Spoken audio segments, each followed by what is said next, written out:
Ny aingany maraina teo ny caravane médicale hoentina manamarika ny andro maneran-tany ho an'ny vehivavy. Etsiky ny fikambanana fity tarihan'ny vadin'ny filoham-pirenena Ramatoa Mialy Rajoelina iarahana amin'ny ministera ny fahasalamam-bahoaka. Efa miroso amin'ny 20% ny asa fanamoran-dalana izay andrafitra ny tanàna vaovao Tanamasoandro. Hatreto tsy misy tan'olon-tsotra voakasika. Lehilahy roa nandroba tranom-barotra fitaovana elektrika iray ity Tsandrano oatra notra tehaka ny avy eo amin'ny tompomparitry ny gendarmerie Tosy ny 29 ny volana febroary lasa teo. Miditra amin'ny vanim-potoanan'ny karemy ny kristianina katolika androany. Miantso ireo mpino mba hirahina manoloana ireo firian-kevitra sy ny ady ny Papa François.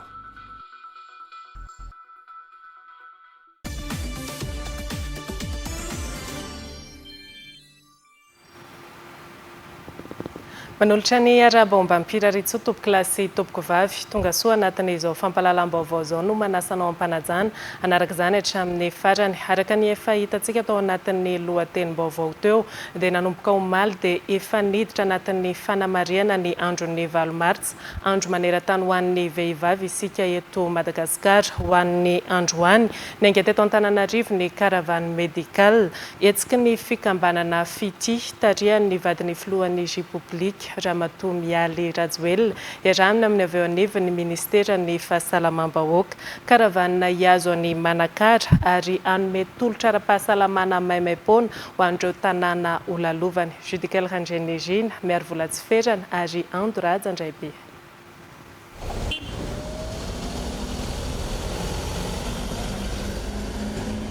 Hanamarika manokana ny fankalazana ny andro iraisam-pirenena ho an'ny vehivavy amin'ity taona ity ny caravane médicale izay niainga teto Iavoloha-androany satria aorian'ny amakivakiany lalam-pirenena fahafito hiatony ao Ambositra faritra Moronimani dia ho tody hatrany Manakara faritra Fitovinany toerana ivon'ny fankalazana ny 9 martsa ireo fiara marobe sy ireo mpitsabo ary ny tolotra ara-pahasalamana entiny rehefa avy andalo Ankanjavato faritra Vadivavy amin'ny lalam-pirenena fahatimy amby roapolo.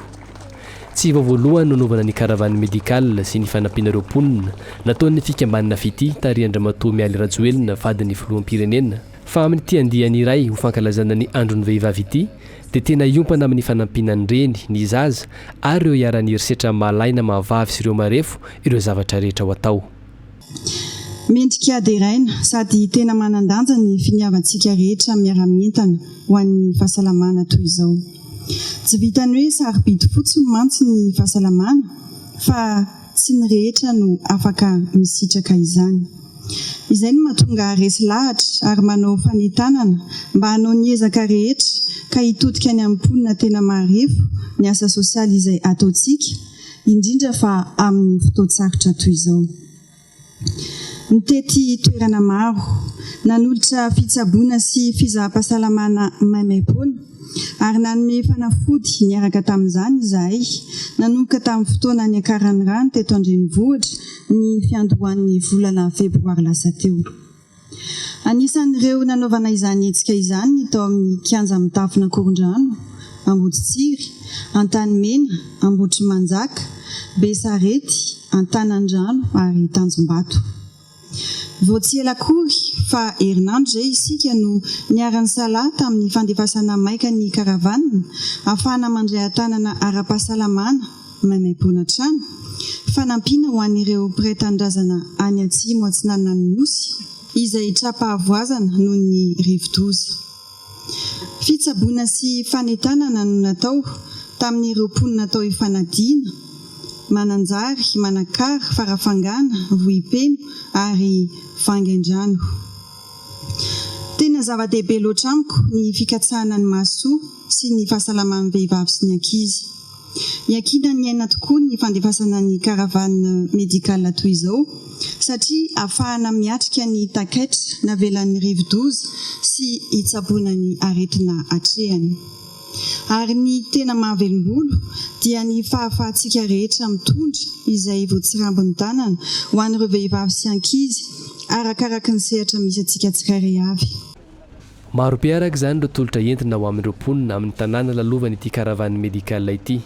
Mandray anjara feno amin'izany ny ministera ny fahasalamam-bahoaka eo ny fizaham-pahasalamana amin'ny ankapobeny ny fijerena ny fahasalaman'ny maso ny ekografia sy ny fitarafana fanomezana raha sy fijerena sokajin-dra fitoriana diabeta sy fandraisana tanina izany ary satria ho fankalazana ny valomartsa no fototry ty andiany ity dia misy ireo tolotra manokana ijerena ireo vehivavy Tia dia misy hetsika anankiray izay atao ho fanamariana an'izany andro valomartsa izany dia fanamboarana solonify satria ny fidinana teo dia hita fa be dehibe ny olona ny banga ny anatiny any ary maro amin'ireny ny vehivavy ary dia hojerena manokana ny vehivavy ao anatin'izany fanamboarana solonify izany koa satria hetsika tafiditra amin'ny fankalazana ny andro raisam-pirenena ho an'ny vehivavy izao tanterahana izao dia rariny raha ompana bebe kokoa amin'ny fahasalaman'ny reny sy ny zaza ny akabeazan'ny tolotra fahasalamana izay omena mandritra ny karavany medikala ity isan'izany koa ohatra ny fitiriana ny homamiadan'ny vozon-tranonjaza ny homamiadan'ny nono ka tafiditra ao anatin'izany fitarafana ny monina mammografia eo koa ny tolotra mikasika ny fandrandrana ny fiainam-pianakaviana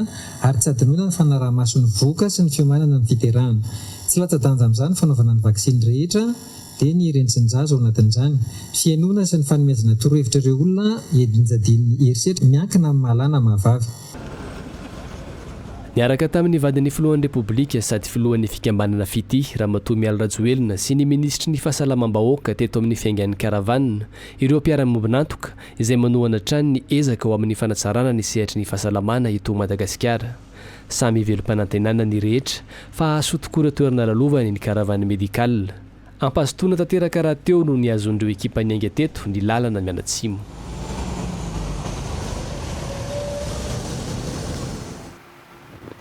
efa miroso amin'ny 20 isanjato ny asa fanamboaran-dalana andrafitra ny tanàna vaovao Tanamasoandro amin'izao fotoana izao tsy mbola mahakasika fotodrafitrasa sy fananan'olon-tsotra ny tetikasa fa mbola ny tany-panjakana ihany hatreto no ampiasaina raha ny namafisany tompona andraikitra avy eo anivon'ny sekretera-panjakana medidy ny tanàna vaovao sy ny toeram-ponenana izay nidiny fotony teny an-toerana omaly iroso amin'ny fananganana arofanina tsy irotsahan-dranontany amin'ireo tanimboly manodidina ihany koa ny orinasa manao ny asa eny an ny andinidiny izay no entina terakotomavo eo amin'ny sary ninjara Randriantsoa. Midina ifotony matetika ety an-toerana ny tompon'andraikitra misana ny fananganana ny tanàna vaovao Tanamasoandro eo anivon'ny sekretera-panjakana medidy ny tanàna vaovao sy ny toeram-ponenana mampafantatra ireo mponina ny mahakasika ny dingana sy asa tanterahina ity.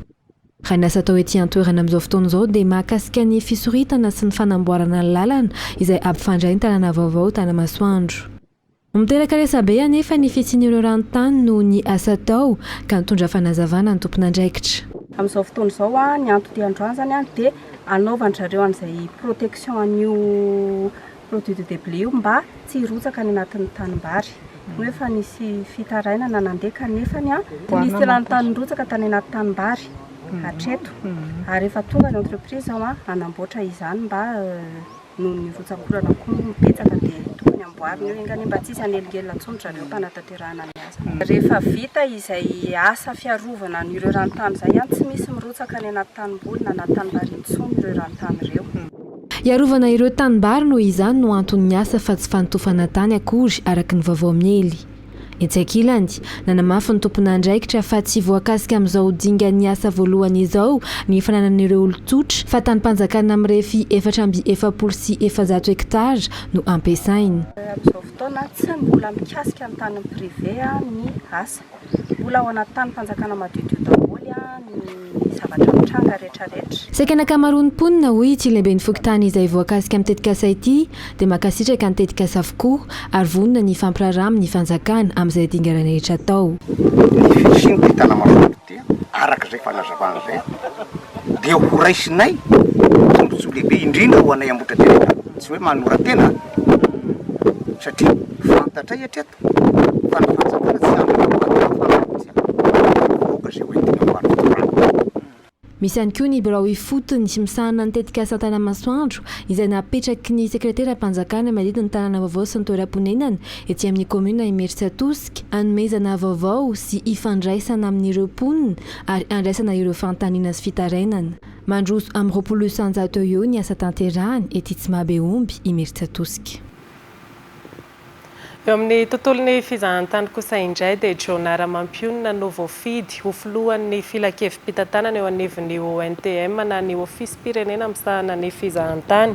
Nandritra ny fevriam-be voalohany ho an'ireo mpikambana vaovao anatin'ny filakevim-pitantanana ONTM Maumalana natanterahana ny fifidianana. Efa filohan'ny tantana ny fikambanana Top Madagascar na Association des tour opérateurs professionnels de Madagascar i Jonara Mampionina mialohan'izao. Aritra roa taona ny fepitoam-piasany izy izay nandimby any Bodanary zao omaly efa nisy atrasa niarahana tamin'ny ministera ny fizahantany niarahana tamin'ny ministra Joël Randriamandrando ahafahana mampiroborobo hatrany ny tontolon'ny fizahantany. Fanampanazavana. Ty volana martsa ity dia tena volana tena tsara ho an'ny Madagasikara fa indrindra sehatra fizahantany satria mba ahafahantsika ihany koa ataontsika hoe irécupérer an'ireo manque à gagner tamin'izay ataontsika roa taona izay. Itsakilana efa betsaka ireo asa ihany koa fanarenana ireo zavatra simba tany nandritra roa taona tany tao ny simba ny cyclone, tao ny simba ny Covid, ohatra any amin'ireny ataontsika hoe parc na réserve ireny fa efa miasa daholo ny organisation miandraikitra sy tompon'andraikitra an'ireny. Madagasikara zany vonona fa io tsy hoe ny fitondram-panjakana reriary na ny ONTM izay tarehako ireny ary fa isika rehetra mihitsy no miara-miasa hampandeha ilay fizahantany. Izay no mahatonga ny ONTM efa nanana tamin'ny 2008 harena ho an'ny malagasy ny fizahantany.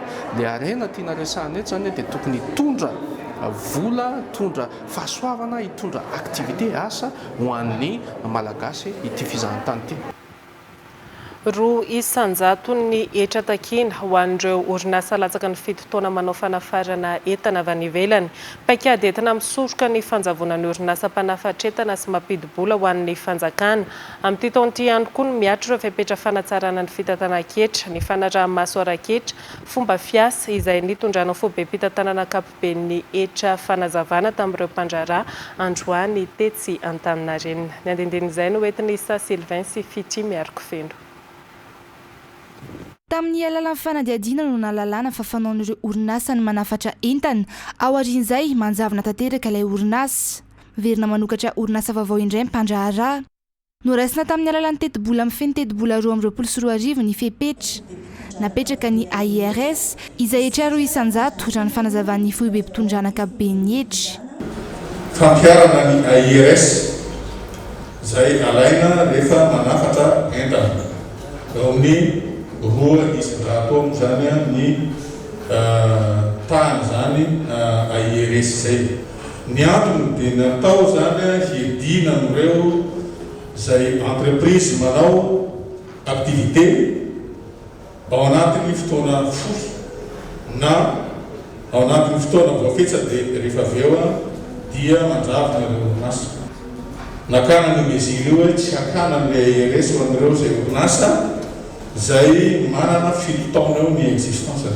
Fiovana amin'ity taon'ity mifanaraka amin'ny lalana mifeny teti-bola ihany koa ny fanatsarana ny fitantanana ny AB amin'ny sandahary na ny TVA, ny fampiasana ny e-bilan, ny e-déclaration sy ny e-salarié, ny etrafone, fomba ampitaindavitra enti-misarika amin'ny fanarahan-dalan'ireo orinasa sy mpandraharaha ary ny olon-tsotra. Amin'ity taon'ity dia tombanana no tafitsana amin'ny 1,700,000 contribuables, mihoatra ny 1,700,000 contribuables amin'ity taona 2022 ity. Raha ohatra ka tamin'ny taona 2021 teo 751 contribuables zany no répertorié eto Madagasikara. Ady amin'ny kolikoly ihany koa satria tsy misy ny fampirarana amin'ny vantana ireny fanatsarana ireny izay efa miparitaka manerana ny nosy ankehitriny.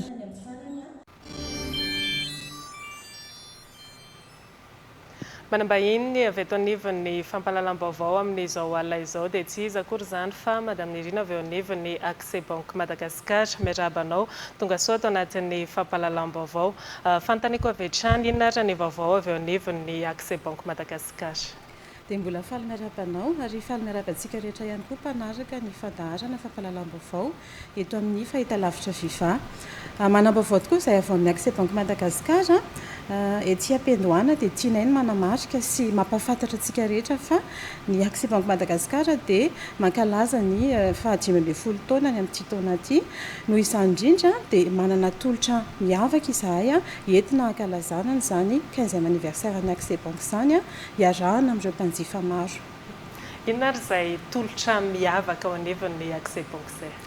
Maro be ny tolotra misy amin'ny Accès Banque Madagasikara fa nosingaina manokana ny tolotra fampindramam-bola izay efa nahafantarana ny Accès Banque izany hatramin'izay ka hatramin'izao dia ho antsika rehetra izay hanjifa ny tolotra fampindramam-bola manomboka ny voalohan'ny volana marsa ka hatramin'ny 15 ny volana marsa dia afaka misitraka ny tanjona-bola 5,000 isan-jato isan-taona na 15% annuel zany. Inona avy ny tombontsoa azo an'ireo mpanjifa zany amin'ny alalan'izay? Voalohany indrindra aloha ny tombontsoa mety ho azon'ireo mpanjifa zany ao anatin'ny fisitrahana izay tanjona-bola 5,000 isan-jato izay dia ny fahafahantsika mampitombo ny tombom-barotra amin'ny alalan'ny fisitrahana ny tanjona-bola. Mitombo zany ny tombom-barotra azontsika rehefa misitraka n'izay tanjona-bola izay isika. Faharoa manarakarak'izay isika rehetra zany izay manjifa ny tolotra 5,000 isan-jato io dia afaka manatanteraka ny tetikasantsika ara-potoana sy arak'izay efa nieritreretintsika. Fanampiny ihany koa ny Accès Banque Madagasikara dia manome fahafahana antsika tsirairay avy zany amerina ny famerenam-bola tsikelikely amin'ny Accès Banque isam-bolana dia araroty fa tolotra mandalo izy io dia tongava manatona amin'ny Accès Banque Madagasikara. Ankoatr'izay raha sendra misy teny famaranana tianao ho ampitaina amin'ireo izay mijery antsika? Misaotra betsaka, isika rehetra zany dia afaka misitraka ny tolotra io avokoa.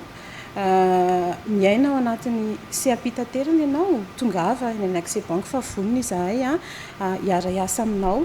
Isika rehetra zany izay te hanovana hanampy ny fitaovam-piasana eo am-pelantanana dia fotoana izao afahana miara-miasa amin'ny Accès Banque. Isika koa izay misehatra amin'ny varotra na mpiasa birao na mpiompy na mpamboly dia tongava araroty fa tolotra tsy manam-paharoa no omeny Accès Banque Madagasikara amin'ny tanjona-bola 5,000 isan-jato.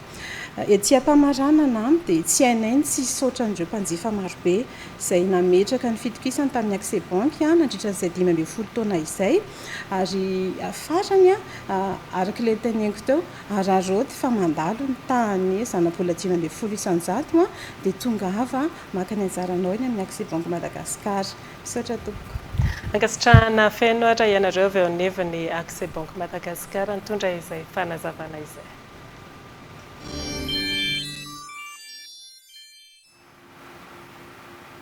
Anohizantsika ny fampahalalam-baovao ny trangam-piarahamonina lehilahy roa nandroba tranombarotra mpivarotra fitaovana elektrônika iray tetsy Andranona Ohatra Itosy trateaka ny avy ao anivon'ny tompo-paritra ny Zandarmaria avy ao Itosy ny 18 febroary lasa teo. Tratra niaraka tamin'izy ireo ny écran plat miisa 7 izay nangalariny sy ny fitaovana nentina nanatanteraka ny asa ratsiny. Mbola misy jiolahy naman'izy ireo 3 kosa mbola karohana amin'izao fotoana izao.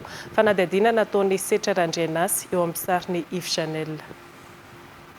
Tranombarotra iray mpivarotra fitaovana elektrônika tetsy Betavoangy Andranona Ohatra Itosy no nisy nanafika ny alahady fa 17 ny volana febroary lasa teo tokony ho tamin'ny rora sy sasany maraina. Mitondra fitaovam-piadiana ireo jiolahy ary niezaka nanohitra ny mpiamina ilay tranombarotra saingy tsy voatohitra izy ireo ka voatery tsy maintsy niantso ny zandary tao amin'ny tompo-paritra Itosy. Tonga teny an-toerana ny zandary saingy tsy tratra tao ireo jiolahy. Araka ny loharanom-baovao nomeny olon-tsotra no nahafantarana ny toerana nisy ireo jiolahy ireo ary nahafahan'ny zandary nanao ny velam-pandrika ka nahafahana ny savan'ny tranony sy ny sambotra ireo jiolahy roa latratra ireo. Nisy ny loharanom-baovao azo ny 24 ny volana febroary 2024 fa misy olona mitady mpividy télévision écran plat. Marihana moa fa voaroba tao amin'ny tranombarotra écran plat, téléphone misy 10, réchauffe induction ray, carte mémoire ray. Natao ny velam-pandrika sy ny fisavana ny trano. Araka ny loharanom-baovao azo hita tao amin'ny trano io ny télévision écran plat misy 7 sy olona roa lahy izay nandray anjara mivantana tamin'io alatra miaro vaky trano io. Atreto mbola misy naman'izy ireo telo mbola karoiny izay nandray anjara mivantana tamin'ny fanafiana ny tranga ny maraina ny alahady fa 17 febroary lasa teo iny. Olana goavana sedraindreo olona manana fahasembanana eto Madagasikara ny tsy fisitrahan'izy ireo ny zony feno manomboka any amin'ny fisitrahana rano fisotro madio ny fidiovana sy fanadiovana izany ka mipaka amin'ireo tontolo maro samihafa. Anisan'ny asan'ny PFPH na ny plateforme de fédération des personnes handicapées eto Madagasikara ny arahana tamin'ny vovonana Watered tato anatin'ny roa taona ny fanomezana tosika feno ho an'ny olona manana fahasembanana eo amin'ny fanadiovana sy ny fidiovana izany. Ary nanaovan'izy ireo antso ihany koa androany ny mba hisin'ny fitsonjovanareo olona manana fahasembanana anatin'ny tetikasa izay atao eto Madagasikara. Nandindin'izay no hoentiny Andoniana Martina eo amin'ny sariny Njara Randriantsoa. Kamina misy 720 anatin'ny faritra Analamanga sy Alotra Mangoro izay tena nahitana lesoka tamin'ny fandraisana an-tanan'ireo olona manana fahasembanana tato anatin'ny roa taona no nametrahana ny tetikasa SRAB na fanomezana fahafahana ho an'ny olona manana fahasembanana asa itaky zoniny. Adisisika no natao arisan'ny fatoany ity tetikasa ity ny ahafahan'ireo olona manana fahasembanana misitraka voalohany indrindra ny rano, ny fidiovana sy ny fanadiovana nahitana vokany izany. Ohatran'ny olona rehetra ny olona manana fahasembanana fa tsy hoe tsy olona akory. Dia mba nandray an-tana koa izany ny eo commune any Moramanga misy anay hanome teti-bola ho an'ny olona manana fahasembanana mba hanamboatra tetikasa sy fidiovana amboanay. Ankoatran'ny Moramanga, tsy vitsy amin'ireo komina 420 ny asan'ny tetikasa no nanapa-kevitra ny ampiditra ho lara-pameana anatin'ny teti-bola ny komina 20 sy 20. Ny tetikasa ho an'ny olona manana fahasembanana ao aminy 550 isanjato amin'ny ankabeny fambiazan'ity tetikasa SRAB veny ity ary asa tokony ho amafisina trany raha ny fanazavana. Ary mbola manao antso an'izay mpiombonantoka izay mbola tsy tonga eto. Ny genre, ny équité sy ny inclusion dia tokony hitafiditra ao anatina critère na projet anankiray. Manao antso avo zahay ho an'izay projet atao eto amin'ity firenena ity manomboka izao dia tokony hisy an'io aspect genre, équité sy inclusion io. Ny faran'androany tamin'ny fomba ofisialy ihany koa io tetikasa SRAB veny fitakina ny zon'ny olona manana fahasembanana io izay niarahany PFPH na ny plateforme de fédération des personnes handicapées sy ny vovonana Watered. Afaka herinandro raha ny tombana dia hanomboka ny asa fanamboaran-dalana maharitra amin'ny lalam-pirenena fahafito ao Ilakaka izay nisy fahatapahana noho ny fandalovan'ny rivo-doza farany teo. Nidiny fotony tena nitoerana omaly ny minisitry ny asa vaventy sy ny ekipa nanjery ny olana nisy ahafahana mitondra vahaolana aingana sy maharitra. Natera Kotomavy sy Kevin Ravony Arson. Ny fidinana ifotony tahaka izao ihany no ahafahana mamaritra ny olana misy sy ahafahana mitondra vahaolana aingana hoy ny minisitry ny asa vaventy raha nijery fotony ny fahatampahan-dalana nisy eo amin'ny lalam-pirenena fahafito. Namafisin'ny rotsakorana tamin'ny fandalovan'ny rivo-doza Eminati farany teo ny olana efa nisy toy ny fatsetseman'ny lakan-drano ka nahatonga izao fahatapahana izao. Afaka herinandro eo dia hanomboka ny asa rehefa vita tomban'ireo tompon'andraikitra. Olana izay efa natao vovomaika dia nametrahana amin'ny déviation ity izay namerenana tamin'olona ny fivezivezena sy ny fitaterana. Fa mazana izany noho ny antony maro samihafa dia tsy maintsy mametraka vahaolana maika atsika ary jerena amin'ny fomba rehetrarehetra ahafahana manomboka izany ny asa fanamboarana tetezana satria izay izany no hita fa vahaolana tsy maintsy apetraka amin'ny olona afaka be io mba tsy ampiasana amin'ny fomba maharitra nyty fivilian-dalana ty izay mety miteraka ihany koa zavatra maro eo ny tsy fandriampahalemana eo mety fotaka ho ateraky n'izay mety horotsakorana ho avy eo. Fandraisana andraikitra aingana nanome tokony mponina sy ny mampiasany lalam-pirenena fahafito ny governoran'ny faritra Iorombe fa efa mandray andraikitra ministera amin'ny famerenana aingana amin'ny laoniny.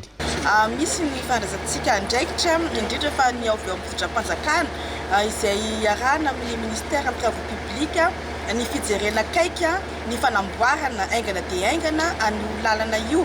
Misy ny déviation izay efa napetraka izany forme déviation zay zany dia provisoire ilay izy zany hoe tsy maharitra fa efa manomboka manao ny étude zany zareo mitsika miteny izao a ny anamboarana ny lalana tapaka io zany a mba ahafahana tena hoe misitraka an'izay fifamoivoizana tsara zay zany a ny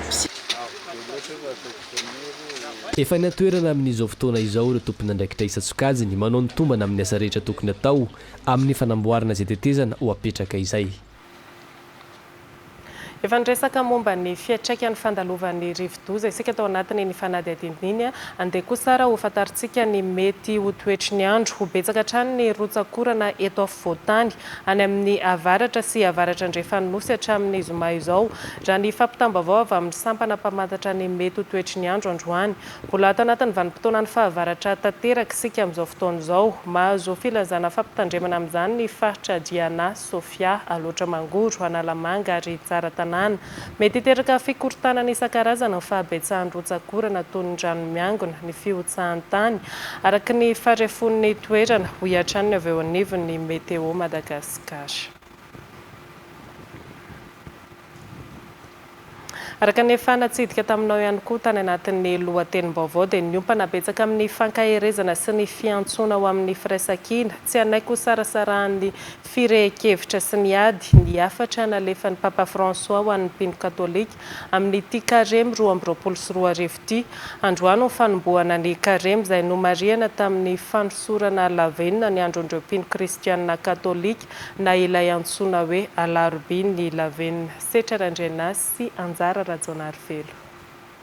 Aza ketraka amin'ny fanaovan-tsoa fa hijinja amin'ny fotoanany isika raha tsy ketraka koa dia mbola mananandro isika manaova soa amin'ny olona rehetra.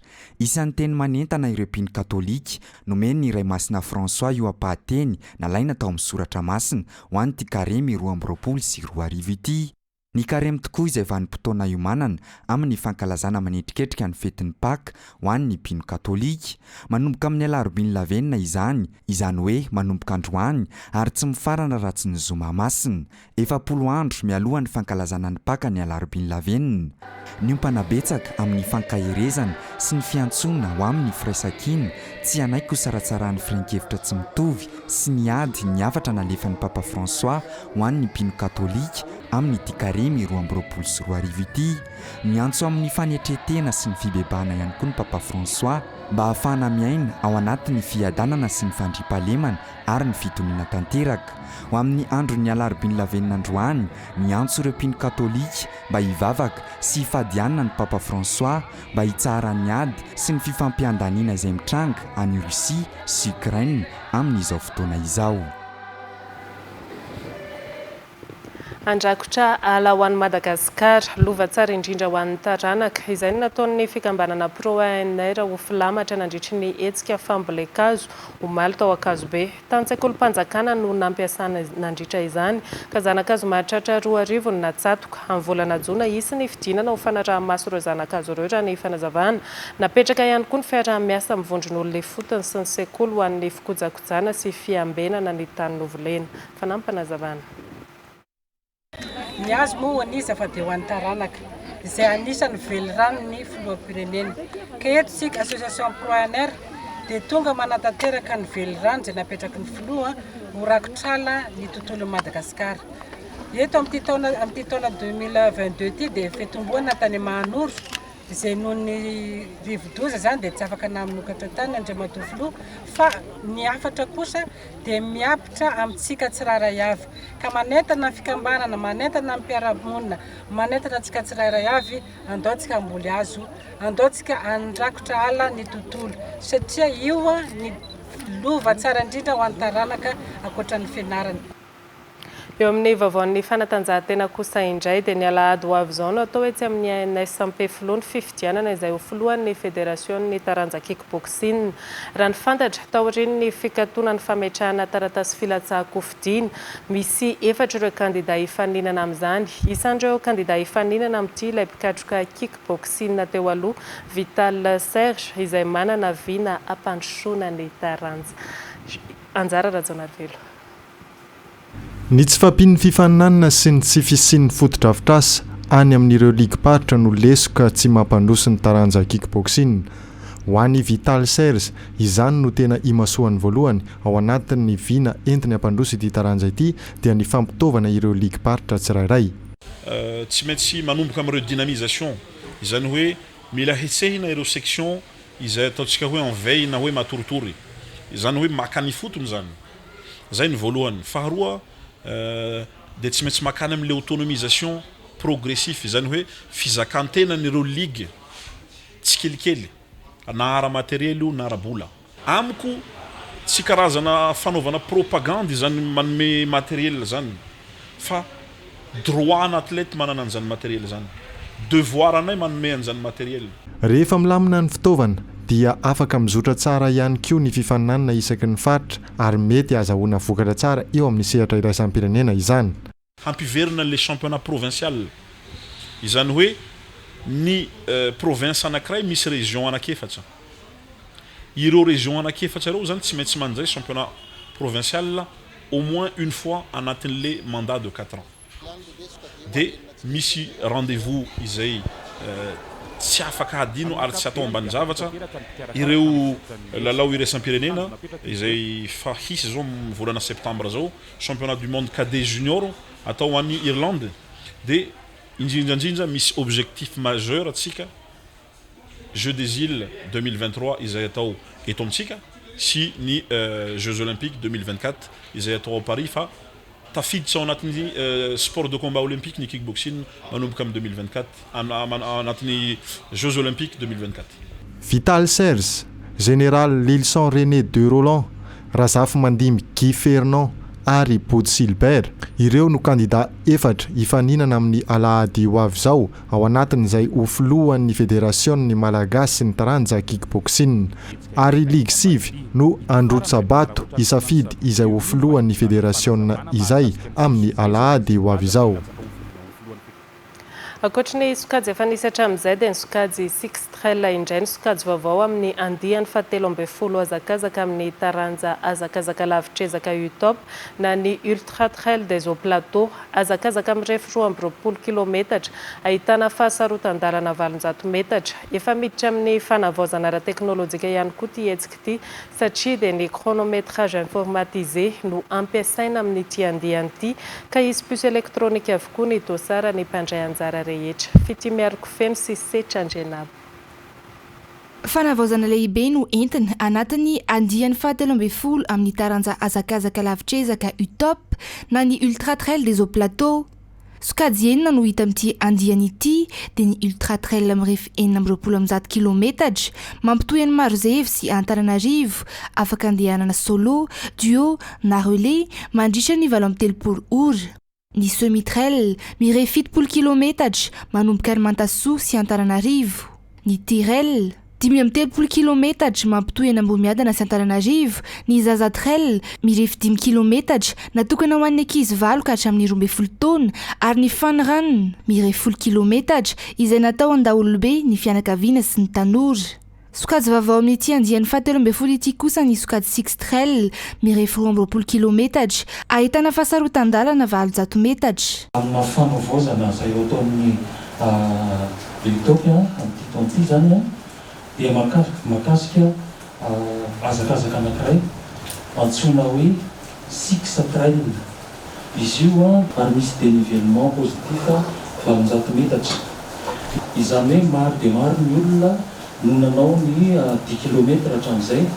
Ireny olona ireny nefa indraindray tsy afaka tonga dia tsy ambikika any amin'ny 35 kilometra fa manantena foana hoe mba hisy andelanelan'izay visy sy 35 kilometra zay. Anatin'izany fanavaozana izay hatrany dia anaraka ny teknôlôjia vaovao ny fanarahana ny fiampitoana mpandray anjara rehetra na le antsoina hoe chronométrage informatisé. Chronométrage informatisé izany hoe fangalana ny fotoanan'ny mpiazakazaka ao anatin'ny famarinana tanteraka dia ampiasaina amin'io ny dosara izay tsy hoe eto an-toerana akory no anaovana azy fa ho alefantsika any ivelany ho asiantsika puce izy io izay no anarahana ny mpiazakazaka rehetra tsirairay avy amin'ity taona ity. Efa misokatra ny fisoratana anarana ka hifarana amin'ny 9 martsa ho avy izao izany ho an'izay maniry andray anjara amin'ny UTOP andian'ny 17 ho tanterana ny 4, 7 ary ny 9 ny volana May 2024 izao.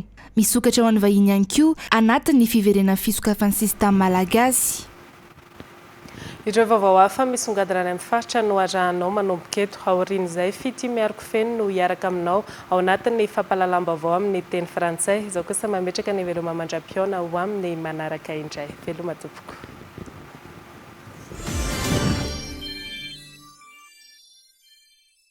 Tatoato ny anazovana ny fanafiana tokantrano teto Masina ary zary lasa fahazaran'ireo Jolany miditra ankeriny sy mandrahona olona amin'ny fitaovam-piadiana. Ny 17 febroary lasa teo tokantrano iray tao Ankiriry no nisy nanafika. Tsy nahomby ny tedi-dratin'ireto Jola fa voadatrika ny iray tamin'izy ireo ary rava ny fanafiana. Nandritra n'izany dia latsaka ny basy iray sy ny finday nentin'ireto Jola ary avy tamin'ny alalan'ireo fitaovana ireo no nahafana ny sambotra azy ireto ka izao tratra izao. Le rolany nitsofoka tao ma zany iny le raim-pianakaviana tonga dia ny tanan'le Jola anankiray ma zany marina fa nisy basy ma zany nentin'ry zareo tamin'ny fotoana io dia latsaka tao ma zany le basy ty ma zany le basy nentin'ry zareo. Tsy izay ihany fa ny andro 24 febroary lasa teo dia mpivarikazo mivady no nisy nandaroka tamin'ny Vodibasy. Rehefa niantso vonjy ilay ramatoa ka nanantona azy ny vadiny dia notifirin'ireo Jola ka voa tamin'ny lamosiny. Tsy niandrela nefa ny élément d'intervention sy ny ireto anivon'ny polisy pireneny fa tratra tao Tanamboaverery ireo Jola ireo ny andro ny alahady teo. Tamin'ny alahady ma zany dia tratra teny Tanamboaverery ny ataony fanadihadiana dia nanaiky ny eloko vitany izy. Natao koa ma zany tapisazy fiany koa ma zany le olon-droa mivady voatafika teny amin'ny CTRA. Rehefa nanaovana famitorana ireo Jola tratra ireo dia nilaza fa irasianaka izay raindain'ireo Jola no mitazona ny basentin'izy ireo manao fanafiana. Noho izany manantena amin'ny fiaramiasan'ny vahoaka ny Tomasina ny polisy pireneny ary horaisina tsy ambaratelo ny fanomezana loharanom-baovao.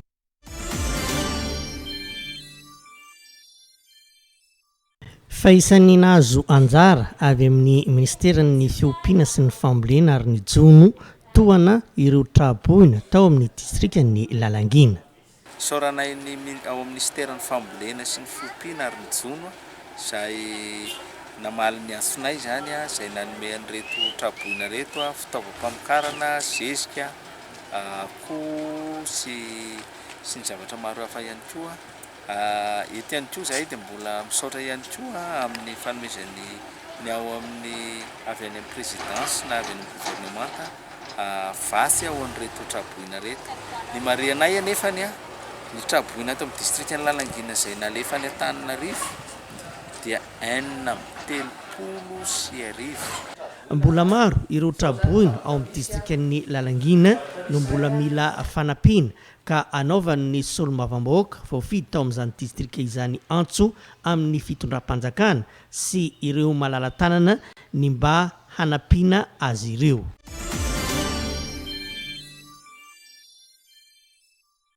Ankoatra ny fianarana any an-dakilasy dia maro ny mpianatra no manampitosika ny fahalalany amin'ny fanatonana toeram-pampianarana manokana momba ny teny vahiny sy ny informatika. Manampy betsaka ny tanora mantsy ny fifehezana ireo izay takin'ny vaninandro ankehitriny eny amin'ny sehatry ny asa. Anisan'ny zava-dehibe amin'ny lafina resaka ny fampandrosoana ary ilaina amin'ny fizaovanandro izao ny fahaizan'ny ankizy ny langy satria anisany ohatra hoe raha ohatra izy ka hiditra ny anatina tontolon'ny asa dia tsy maintsy ilaina zany ny mahafian'izay izay ary ihany koa ny orinasa ihany koa dia mitaky raha vao hiditra ny anatin'ny tontolon'ny asa izy dia mitaky fahaiza-manao amin'ny fitenenana teny vahiny sy ny lafiny informatika. Tsy maintsy manaraka ny lamina apetraky ny fitondram-panjakana ireny sekoly ireny toy ny nandritra ny fihibohana dia nikatona ny sekoly ary fampianarana ampitain-davitra no natao. Sahala amin'ny sekoly rehetrarehetra nanaraka ny lamina napetraky ny fanjakana dia nanaraka an'izay hoe nieboka na izany naty izany nefa nanao ihany zay ny hoe à distance nanantona ny olona ny tokantrano na amin'ny teny vahiny zany so mananao particulier kely zany. Miara-miasa akaiky amin'ny fitaleava-paritry ny fampianarana teknika sy ny fanofanana arak'asa ny sekoly mba hahafahan'ny tanora miatrika ny tontolon'ny asa na mamorona asa tena. Matetika anjakan'ny kolikoly sy ny fananam-bola ariky trano an-trano ny famohanany karatany ary mazana mifanolana amin'ny taratasy avy any anivo ny sampandraran'ny fananantany saingy maro amin'ireo vahoaka madinika marefo sy tsy navita nanoratra ny tany any anivon'ny sampandraran'ny fananantany no misitraka ny karatany avoakan'ny Ibrahim fotony momba ny fananantany. Fanjakana mipetraka an'io ary ekena fa manandanja mitovy lanja amin'ny amin'ny domaine sy ny topo koa aminay zany dia anisany vahaolana ny fisiny bifary tolo-kevitra avy aty aminay be ny tanàna hoe arovy ny fananao satria miteraka ho disadisa foana io resaka tany iny eo anivon'ny fiarahamonina. Vahaolana iaran'ny fitondram-panjakana sy ireo mpiara-miombonantoka ary ny INDDL na Institut National de la Décentralisation et du Développement Local ny fampisitrahana sy fanamafisam-pahalalana ho an'ireo ben'ny tanàna sy ny filohan'ny filan-kevitra communaly ary ireo agent guichet foncier mba azahoan'ireo maire ireo ahafahany manao ny bonne gouvernance eo anivon'ny commune izay tantanany dia mba ahafahan'zareo mafy bebe kokoa zany amin'izao ilay fananantany dia ahafahan'zareo manana an'ilay bonne gouvernance. Naritra telona ary ny farana androany larobia 2 martsa ity atrikasa teto Ambatondrazaka nanatevena ny fahaiza mitantana ny commune izay nifanindran-dalana tamin'ny fampiofanana nomena ireo agent guichet foncier eny anivon'ny BIF. Atokatrano Mahery 4 ao amin'ny commune Ivato Centre district Anambositra no isitraka ny rano fisotro madio no ny afiara-miasa ny ministeran'ny rano atamin'ny USAID azay nototosain'ny rano asy afotodrafitrasa izay manaraka ny afenitra takina na ny kalitao na ny fotodrafitrasa na ny vidiny. Drafitrasa niarahana nao tanteraka tao anatin'ny ireo partenaire miasa amintsika indrindra fa ny USAID averan'ilay projet tao hoe rano asy ho an'ny vahoaka manodididina ny 4,000 any. Ny bureau mpanjakana eo tanterana zany dia nahazo amin'ny fampidirana an'izany rano madio zany ary ny tena zava-dehibe dia efa mijery ny fampiasana ho an'ny olona sembana. Tena zava-dehibe zany satria sahirana ny sembana rehefa miakatra anaty toerana reka dia efa izay no ataontsika hoe tena manaraka ny fenitra rehetra mihitsy fanajana ny lahy sy ny vavy ary ny olona sembana dia 1400 ariary zany hoe 750 ariary ny metatra kiba ho an'ny vahoaka izay mitsofoka any anatin'ny trano zay fa raha ohatra ka le natokana ataontsika hoe social zany ampiasain'ny rehetra reny dia 700 tena modèle kasitrahany fitondrana mihitsy zany modèle zany satria ny vahoaka sahirana ny tena rovana mba tsy vidy kasika ny olana matetika miverimberina ao an-kapitanana ny Ambositra koa mahafaly koa milaza fa ny fitondram-panjakana dia nanokana vola hoentina manatanteraka an'izany andro taona 2024. Ny herinandro lasa teo moa no tonga nitsidika ny fahavitany ity fotodrafitrasa ity ny ministry ny rano niaraka tamin'ireo tompon'andraikitra taty fotony. Ny aingany maraina teo ny caravane médicale hoentina manamarika ny andro maneran-tany ho an'ny vehivavy. Etsika ny fikambanana fity taria ny vadin'ny filoham-pirenena Ramatoa Mialy Rajoelina iarahana amin'ny ministera ny fahasalamam-bahoaka. Efa miroso amin'ny 20 ny asa fanamoran-dalana izay andrafitra ny tanàna vaovao Tanamasoandro. Hatreto tsy misy tan'olon-tsotra voakasika. Lehilahy roa nandroba tranom-barotra fitaovana elektrika iray tetsy an-dranona ohatra loatra tehaka ny avy eo amin'ny tompompahatry ny gendarmerie Tosy ny 29 volana febroary lasa teo. Miditra amin'ny vanim-potoanan'ny karemy ny kristianina katolika androany.